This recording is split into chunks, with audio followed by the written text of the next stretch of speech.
Perkenalkan, nama saya Diajeng Seisha Pinka Natalini. Saat ini saya sedang bertugas menjadi vikaris tahun pertama di GPIB Hosiana Berau, Kalimantan Timur. Bapak, Ibu, dan Saudara yang terkasih, mari kita merenungkan dari kitab Imamat pasal yang keempat ayat 13 sampai dengan 21 sesuai dengan bacaan kita pada malam hari ini yang diambil dari Sabda Bina Umat. Dan saya akan membacakan ayat 13 dan 14. Jikalau yang berbuat dosa dengan tak sengaja itu, segenap umat Israel tidak menyadarinya, melakukan salah satu hal yang dilarang Tuhan, dan mereka bersalah. Ketahuan, haruslah jemaah itu mempersembahkan seekor lembu jantan yang muda sebagai korban penghapus dosa. Bapak, Ibu, dan Saudara yang terkasih, ketika kita menulis dengan pensil, pasti kita membutuhkan sebuah penghapus. Karena apabila ada tulisan yang salah, kita dengan mudah untuk menghapusnya. Berbeda ketika kita menulis dengan pulpen.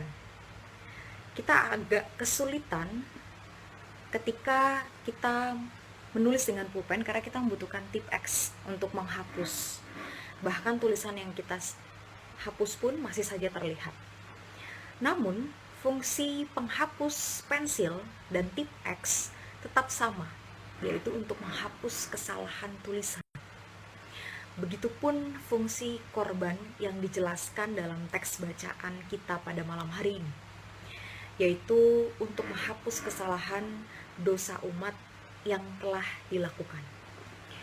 Bapak, Ibu, dan Saudara yang terkasih, jika kita melihat isi keseluruhan kitab Imamat, yaitu tentang hukum dan peraturan, dan juga dikenal sebagai buku panduan imam.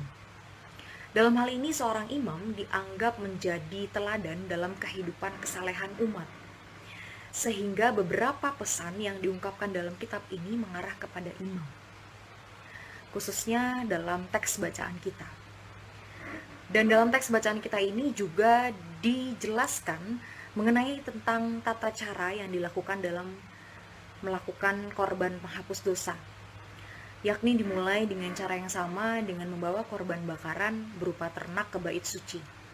Setelah itu meletakkan tangan ke atas kepala ternak dan menyembelihnya dekat mesbah di pelataran luar. Dan korban penghapus dosa ini berbeda dengan korban bakaran karena dapat dilakukan dengan berbagai macam cara dan tergantung siapa yang berbuat dosa. Jika seorang imam, apalagi seorang imam besar berbuat dosa, maka seluruh bangsa terlibat karena dosa yang dilakukan sangat besar. Dan dalam kitab Perjanjian Lama ini juga berulang kali mengulas mengenai penyimpangan yang dilakukan oleh umat karena tidak adanya teladan dari pemimpin umat. Dan dalam teks ini juga diberikan pesan dan pelajaran penting bagi seorang pemimpin umat bahwa Tuhan menuntut tanggung jawab yang sangat besar untuk seorang imam.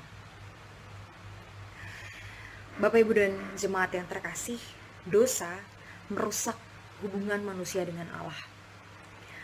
Dan hal ini menjadi rintangan bagi setiap manusia. Korban penghapus dosa merupakan cara Allah untuk manusia dalam mengatasi rintangan tersebut.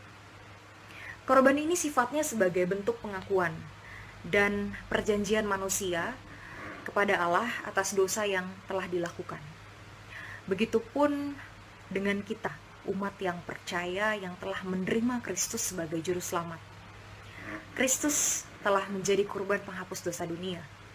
Hal ini yang patut kita syukuri, bahwa Yesus bersedia menjadi kurban untuk menghapus dosa manusia. Dalam kehidupan kita juga dituntut untuk senantiasa diperbaharui, sehingga kita mampu bersyukur atas pengorbanan Yesus, sehingga kehidupan yang lama harus kita tinggalkan. Lalu kita mengenakan kehidupan yang baru yang dianugerahkan Allah di dalam Yesus Kristus. Hidup baru yang dimaksud adalah hidup di dalam kasih kepada Tuhan dan sesama kita.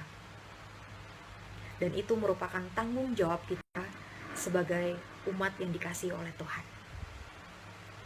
Tuhan memberkati kita semua. Amin.